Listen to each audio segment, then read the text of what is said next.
after the First World War, the German poet Gottfried Benn wrote in one of his poems, "Come, let us speak to one another.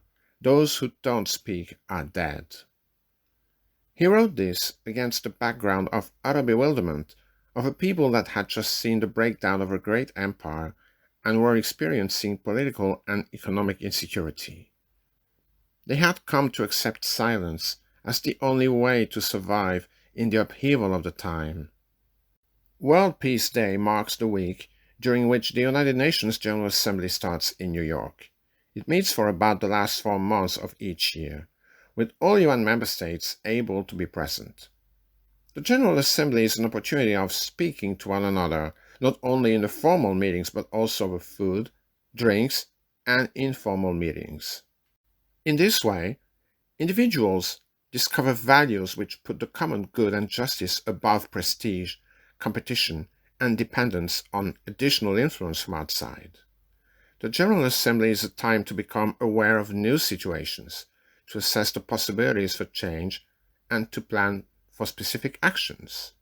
While only the representatives of member governments can vote, there are staff members of the UN Secretariat and staff of UN agencies such as the World Bank, UNESCO, ILO, with expert knowledge who can also influence the discussions.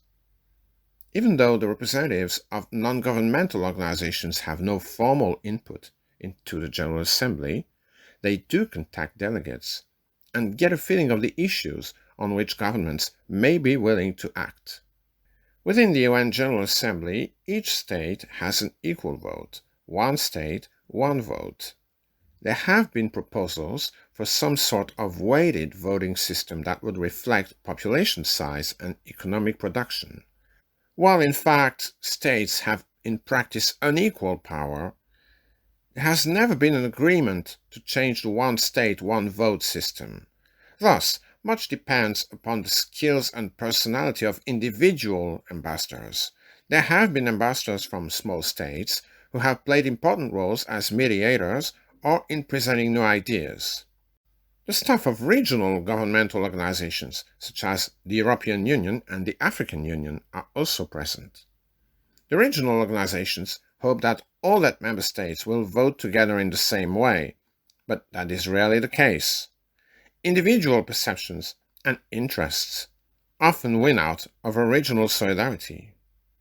A positive trend in speaking to one another is the ever greater cooperation among NGO representatives. Often the influence of NGOs will come from speaking with a common voice.